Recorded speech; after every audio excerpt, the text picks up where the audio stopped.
بسم اللہ الرحمن الرحیم۔ السلام علیکم معزز ناظرین، آپ نے اکثر لوگوں سے سنا ہوگا کہ نبی کریم صلی اللہ علیہ وآلہ وسلم نے ساری زندگی نماز کے لیے اذان نہیں دی۔ وہ کون سی وجہ تھی کہ جس کی وجہ سے نبی کریم صلی اللہ علیہ وآلہ وسلم نے اذان نہیں دی؟ کیا یہ حقیقت ہے کہ واقعی نبی کریم صلی اللہ علیہ وآلہ وسلم نے اذان نہیں دی؟ اس بات میں کتنی صداقت ہے؟ آج کی اس ویڈیو میں ہم آپ کو تفصیل سے ساری بات بتائیں گے، لیکن اس سے پہلے کچھ حدیث اذان کی فضیلت کے بارے میں سماعت فرمائیں۔ حضرت ابو ہریرہ رضی اللہ تعالی عنہ سے روایت ہے کہ رسول اللہ صلی اللہ علیہ وآلہ وسلم نے ارشاد فرمایا، مؤذن کے گناہ وہاں تک معاف کر دیے جاتے ہیں جہاں تک اس کی آواز پہنچتی ہے، یعنی اگر اتنی مسافت تک کی جگہ اس کے گناہوں سے بھر جائے تو وہ بھی سب گناہ معاف کر دیے جاتے ہیں۔ جانداروں بے جان جو مؤذن کی آواز سنتے ہیں وہ سب قیامت کے دن اس کے لیے گواہی دیں گے۔ مؤذن کی آواز پر نماز میں آنے والے کے لیے 50 نمازوں کا ثواب لکھ دیا جاتا ہے، اور ایک نماز سے پچھلی نماز تک کے درمیانی اوقات کے گناہ معاف کر دیے جاتے ہیں۔ حضرت عبداللہ بن عمر رضی اللہ تعالی عنہ کہتے ہیں، روایت ہے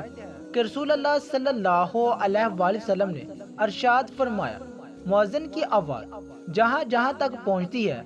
وہاں تک اس کی مغفرت کر دی جاتی ہے۔ ہر جاندار اور بے جان جو اس کی اذان کو سنتے ہیں اس کے لیے مغفرت کی دعا کرتے ہیں۔ ایک روایت میں ہے کہ ہر جاندار اور بے جان اس کی اذان کا جواب دیتے ہیں۔ حضرت ابو ساسا رضی اللہ تعالیٰ عنہ فرماتے ہیں، حضرت ابو سعید رضی اللہ تعالیٰ عنہ نے مجھ سے فرمایا، جب تم جنگلات میں ہوا کرو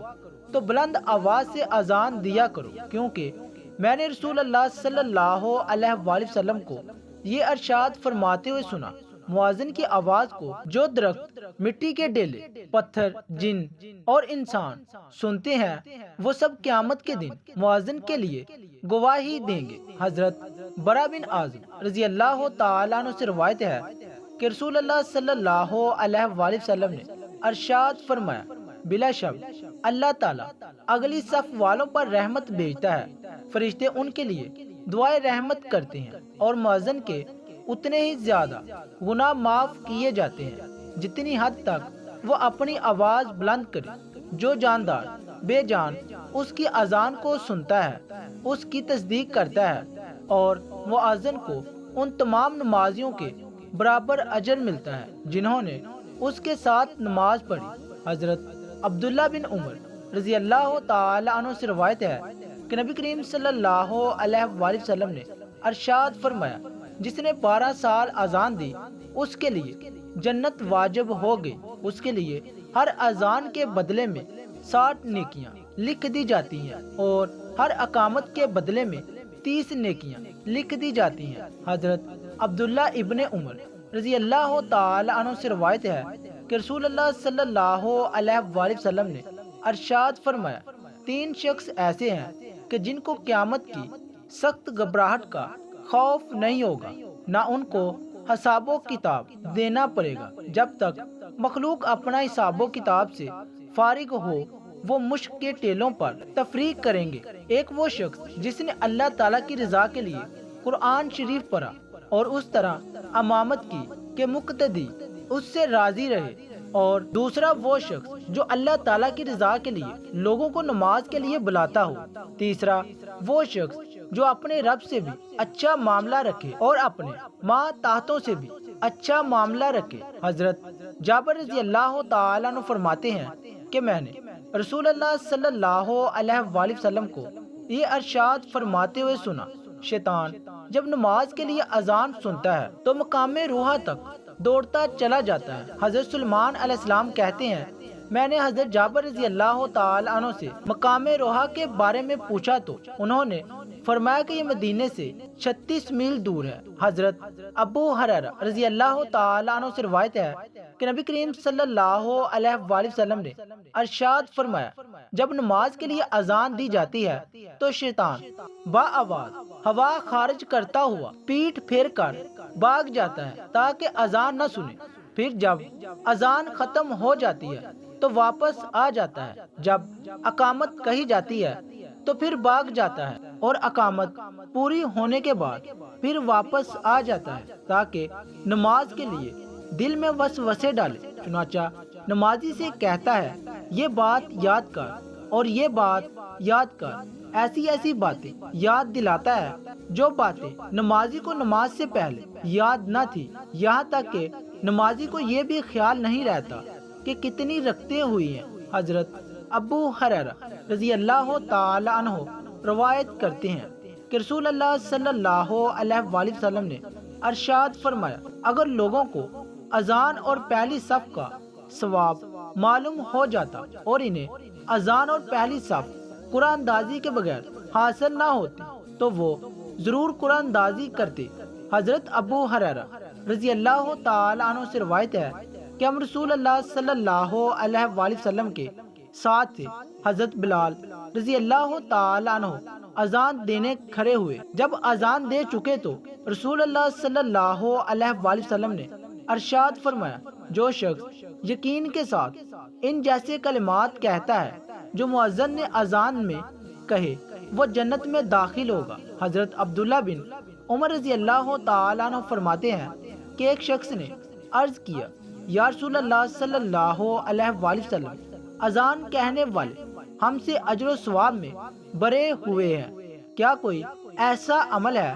کہ ہمیں بھی اذان دینے والی فضیلت مل جائے؟ رسول اللہ صلی اللہ علیہ وآلہ وسلم نے ارشاد فرمایا، وہی کلمات کہا کرو جو مؤذن کہتے ہیں، پھر جب تم اذان کا جواب دے چکو تو دعا مانگو، جو مانگو گے وہ دیا جائے گا۔ ناظرین، آخر میں ہم آپ کو بتاتے چلیں کہ کیا واقعی نبی کریم صلی اللہ علیہ وآلہ وسلم نے ساری زندگی اذان نہیں دی؟ اس کی کیا وجہ ہے؟ آئیں سماعت فرمائیں۔ واضح رہے کہ آپ صلی اللہ علیہ وآلہ وسلم سے نفس اذان تو قطعی طور پر ثابت ہے، اس میں کس کا کوئی اختلاف نہیں، اس لیے کہ سنن ابو داؤد اور جامعہ ترمذی میں روایت ہے کہ حضرت حسن رضی اللہ تعالی عنہ کی ولادت کے وقت نبی کریم صلی اللہ علیہ وآلہ وسلم نے ان کے کان میں اذان دی تھی۔ باقی آپ صلی اللہ علیہ وآلہ وسلم سے نماز کے لیے اذان دینا ثابت ہے یا نہیں، اس بارے میں شروع ہی سے ائمہ محدثین میں اختلاف چل رہا ہے۔ ائمہ محدثین کی اس بارے میں دو رائے ہیں۔ امام محی الدین النووی اور علامہ جلال الدین السیوطی رحمۃ اللہ علیہ موقف ہے کہ نبی کریم صلی اللہ علیہ وآلہ وسلم سے اپنی حیات طیبہ میں دوران سفر نماز کے لیے ایک مرتبہ اذان دینا ثابت ہے۔ ان حضرات کا استدلال ماخذ جامعہ ترمذی میں حضرت یعلا بن مرہ الثقفی کی روایت ہے۔ علامہ ابن حجر السقلانی، علامہ زرقانی، امام درقطنی اور اسی طرح علامہ سہیل رحمۃ اللہ علیہ، یہ حضرات ترک مباشرت الاذان یعنی نبی کریم صلی اللہ علیہ وآلہ وسلم سے نماز کے لیے اذان کے ثابت نہ ہونے کے قائل ہیں۔ ان حضرات کا کہنا یہ ہے کہ ترک مباشرت الاذان کا مسئلہ نبی کریم صلی اللہ علیہ وآلہ وسلم کے خصائص میں سے ہے، لہٰذا اب یہ اشکال کہ یہ بات ناممکن ہے کہ نبی کریم صلی اللہ علیہ وآلہ وسلم نے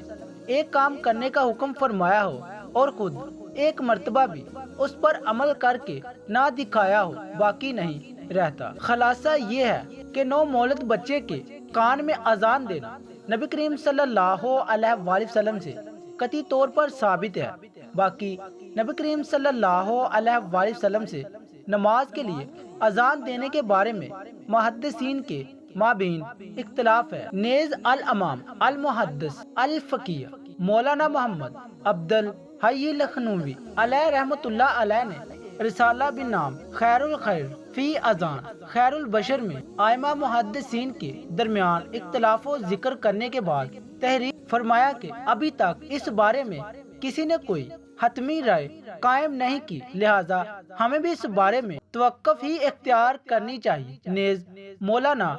عبدالحی لکھنوی رحمۃ اللہ علیہ نے اپنے اسی رسالے میں مباشرت الاذان بنفس نفیس، اذان نہ دینے کی چند وجوہات ذکر کی ہے، جن میں زیادہ صحیح اور قوی وجہ یہ لکھی ہے کہ نبی کریم صلی اللہ علیہ وآلہ وسلم کے اذان نہ دینے میں در حقیقت خلیفہ راشدین کی مشقت میں پڑنے اور احکام شرعی میں خلل واقع ہونے کے اندیشہ سے بچنا تھا۔ وہ اس طرح کے نبی کریم صلی اللہ علیہ وآلہ وسلم جب بھی کوئی کام شروع فرماتے تو